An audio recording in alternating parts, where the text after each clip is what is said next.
Todos os anos, as Testemunhas de Jeová se reúnem para seu maior evento anual, o Congresso Regional.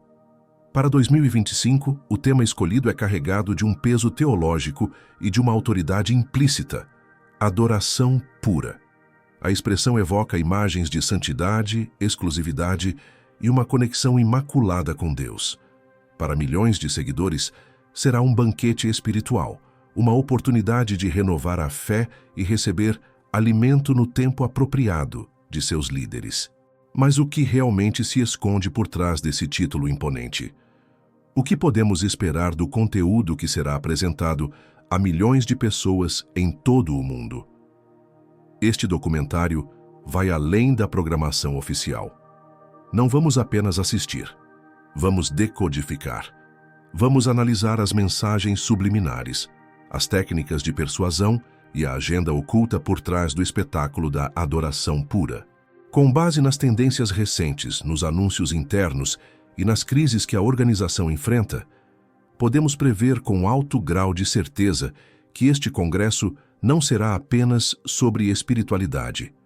Será uma demonstração de poder, uma campanha de relações públicas e um esforço calculado para reforçar o controle sobre um rebanho que enfrenta um mundo de informações sem precedentes. Analisaremos como a organização provavelmente usará o tema da pureza para justificar e endurecer suas políticas de isolamento e ostracismo. Veremos como eles apresentarão uma narrativa de crescimento e sucesso que contradiz seus próprios dados. E vamos dissecar a peça central do evento, a nova e multimilionária série de filmes sobre Jesus, questionando sua verdadeira intenção. Este não é um simples preview. É uma análise crítica e preditiva, uma tentativa de equipar o espectador com as ferramentas para assistir a este evento não como um seguidor passivo, mas como um observador informado.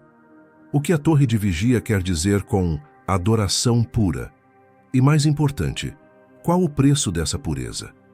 A resposta para essas perguntas revela muito sobre o estado atual de uma das religiões mais centralizadas do mundo. Uma organização que, sob a bandeira da adoração pura, parece estar mais preocupada do que nunca com a lealdade absoluta e a pureza ideológica de seus membros. Vamos mergulhar na estrutura provável deste evento, expondo como cada discurso, cada vídeo e cada cântico foram projetados não apenas para inspirar, mas para controlar. A jornada pela adoração pura começa agora. E o que descobriremos é que a pureza exigida pela Torre de Vigia tem um custo muito alto para a liberdade de pensamento e para a dignidade humana. O tema central do Congresso, adoração pura, é uma escolha de palavras deliberada e estratégica. No léxico da Torre de Vigia, pureza não se refere apenas à moralidade pessoal. Refere-se, acima de tudo, à pureza doutrinária e à separação total do mundo impuro de Satanás. Portanto, podemos esperar que uma parte significativa do programa seja dedicada a reforçar as muralhas que separam os membros do mundo exterior. É altamente provável que vários discursos se concentrem nos perigos do pensamento independente, da exposição a informações apóstatas na internet e da amizade com pessoas mundanas. A pureza será definida como lealdade inquestionável à interpretação da Bíblia fornecida exclusivamente pelo corpo governante. Essa ênfase na pureza ideológica não é acidental. Ela serve como uma resposta direta à maior crise que a organização enfrenta, a perda do monopólio da informação. Com a internet, qualquer membro pode, em segundos, acessar a história de falsas profecias, os detalhes de escândalos de abuso ou as análises críticas de ex-membros. O Congresso funcionará como uma contraofensiva, uma tentativa de vacinar os membros contra essas informações externas. A retórica provavelmente será a de nós contra eles. O mundo exterior será pintado como um lugar cada vez mais depravado e perigoso, e a organização como a única arca de segurança espiritual. Essa mentalidade de bunker é uma técnica de controle eficaz. Quanto mais perigoso o mundo parece, mais os membros se apegam à segurança do grupo.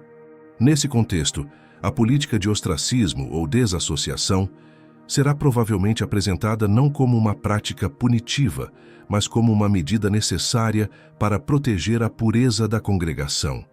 Eles podem usar metáforas como remover o fermento ou proteger o rebanho de lobos. Essa defesa da pureza também tem uma dimensão legal. Com a crescente pressão de governos como o da Noruega, que questionam o ostracismo com base nos direitos humanos, a organização precisa reforçar a justificativa teológica para seus membros. Eles precisam garantir que o rebanho veja a prática como um mandamento divino e não como uma política organizacional controversa. O Congresso, portanto, servirá para fortalecer a resolução dos membros em aplicar o ostracismo, mesmo que isso signifique cortar laços com seus próprios filhos. A adoração pura exigirá o sacrifício dos laços familiares em nome da lealdade à instituição. A mensagem subliminar será clara. A verdadeira pureza não tolera a dissidência. A dúvida é uma contaminação. O pensamento crítico é uma ameaça.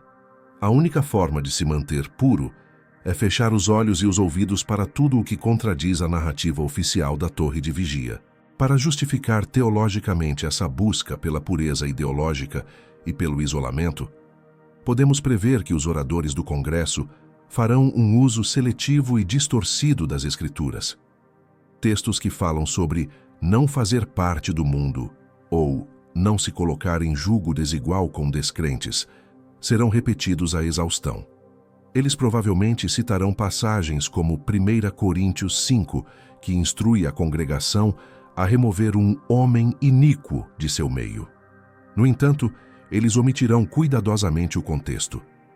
Paulo estava se referindo a um caso específico de pecado sexual flagrante e sem arrependimento dentro da congregação, não criando uma regra geral para ostracizar qualquer pessoa que simplesmente discorde da doutrina ou decida seguir outro caminho. Outro texto favorito será, sem dúvida, 2 João 9:11, que adverte para não receber em casa nem cumprimentar alguém que não permanece no ensino de Cristo. A Torre de Vigia aplica este versículo a qualquer ex-membro que critique a organização, rotulando-os como anticristos. No entanto, uma análise honesta do contexto mostra que João estava se referindo a falsos mestres específicos daquela época, gnósticos que negavam que Jesus havia vindo na carne. Aplicar essa advertência a um ex-membro que ainda acredita em Jesus, mas discorda do corpo governante, é uma apropriação indevida e maliciosa do texto. Essa exegese seletiva é uma marca registrada da organização. Eles pegam um versículo, o removem de seu contexto histórico e literário e o transformam em uma regra universal para justificar suas políticas de controle. O Congresso será uma vitrine dessa metodologia. Podemos esperar discursos que contrastam a luz da organização com as trevas do mundo exterior. A educação superior, a mídia secular, a psicologia moderna, tudo será provavelmente enquadrado como ferramentas de propaganda satânica, projetadas para desviar os verdadeiros cristãos. A pureza da adoração, portanto, é alcançada não através de um estudo bíblico aberto e honesto, mas através da rejeição de todas as outras fontes de conhecimento e da aceitação de uma única fonte de interpretação, o corpo governante. A mensagem para os milhões de espectadores será sutil, mas poderosa. Para se manter puro, você deve se isolar. Isole-se intelectualmente, socialmente e, se necessário, até mesmo de sua própria família. A sua salvação depende de permanecer dentro das muralhas protetoras da organização, longe da contaminação do mundo. Essa teologia do isolamento não visa proteger a fé do indivíduo, visa proteger a instituição da crítica e da perda de membros. A adoração pura é, na prática, uma adoração em quarentena. Nenhum congresso da Torre de Vigia estaria completo sem uma porção generosa de propaganda sobre o crescimento da organização.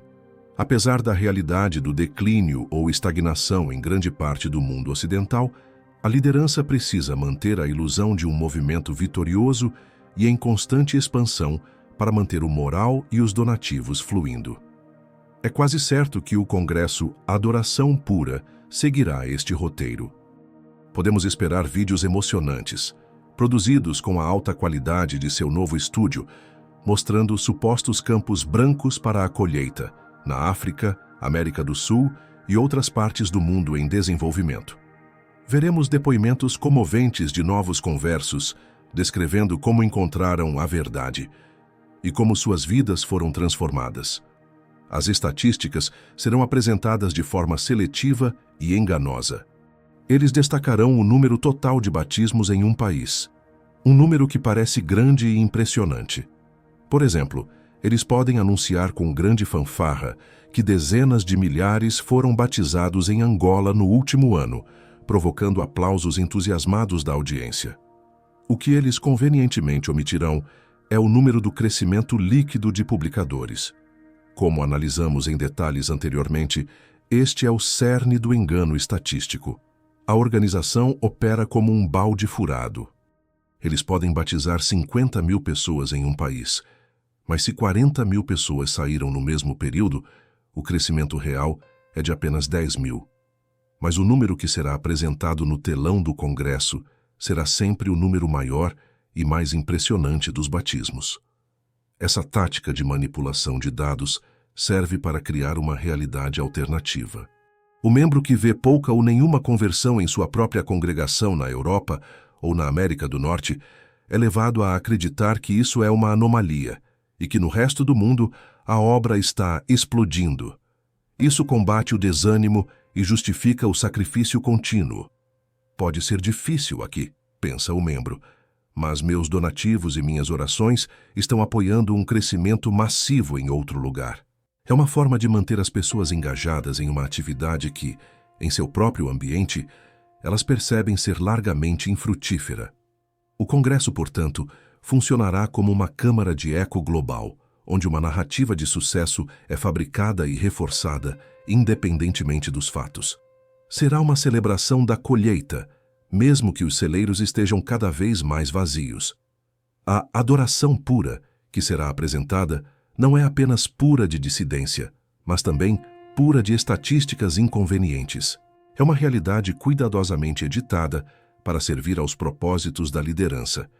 Em meio a um mundo de crescente ceticismo e com acesso irrestrito a informações que contradizem sua história e doutrinas, a torre de vigia tem apenas uma defesa final: a exigência de lealdade absoluta e cega ao corpo governante, o autoproclamado escravo fiel e discreto.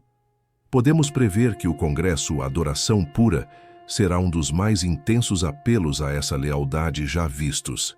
Diante da hemorragia de membros e da crise de credibilidade, a liderança precisa dobrar a aposta em sua própria autoridade. Espere ouvir discursos com temas como "Confie na direção de Jeová, mesmo quando não a entender", ou "A importância da lealdade em tempos de prova". A famosa citação de A Sentinela, que instrui os membros a obedecer mesmo que a direção não pareça fazer sentido do ponto de vista humano ou estratégico, será provavelmente repetida ou parafraseada. Essa é uma admissão impressionante. A liderança está essencialmente pedindo que seus seguidores suspendam seu pensamento crítico e sua faculdade de raciocínio como um teste de fé. A obediência cega é reenquadrada como a mais alta forma de humildade e confiança em Deus. Essa retórica é uma resposta direta à era da internet. Como eles não podem mais vencer a guerra da informação, eles tentam torná-la irrelevante. Não importa o que você leia online, é a mensagem subliminar. Não importa se nossas decisões parecem ilógicas, o que importa é a sua lealdade ao canal que Jeová designou. Este apelo à lealdade também serve para solidificar o poder interno do corpo governante. Ao se posicionarem como os únicos intermediários entre Deus e os homens, eles criam uma dependência total. Deixar de confiar neles é o mesmo que deixar de confiar em Deus. Essa dinâmica é a definição de idolatria institucional, onde a lealdade a uma organização humana e a seus líderes substitui a lealdade direta a Deus e a Cristo. O Congresso irá promover essa idolatria sob o disfarce de unidade e ordem teocrática. Serão contadas histórias de pessoas que confiaram no escravo fiel e foram abençoadas, e talvez histórias de advertência sobre aqueles que se apoiaram em seu próprio entendimento e se desviaram. A pressão para se conformar será imensa. A adoração pura, neste contexto, significa a adoração que é purificada de qualquer questionamento à autoridade do corpo governante. É uma adoração que exige não apenas fé em Deus, mas fé irrestrita em 11 homens em Nova York. A peça central e mais cara do Congresso de 2025 será, sem dúvida, a continuação da série de filmes sobre a vida de Jesus. Com seus novos estúdios e seus painéis de LED multimilionários, a organização apresentará um espetáculo visualmente impressionante. Essa produção é a resposta da Torre de Vigia ao sucesso de séries como The Chosen. Eles perceberam que o conteúdo cinematográfico de alta qualidade é a ferramenta de engajamento mais poderosa da atualidade. O objetivo é criar uma fachada de modernidade e relevância. No entanto, apesar do brilho cinematográfico, é provável que o drama de Jesus da Torre de Vigia continue a sofrer de um vazio teológico e narrativo. A crítica comum a essas produções, mesmo por parte de observadores simpáticos, é que elas são lentas, tediosas e carecem da profundidade humana que tornou The Chosen tão bem-sucedido. A razão para essa falha não é a falta de dinheiro ou tecnologia, mas as restrições impostas pela própria doutrina da organização.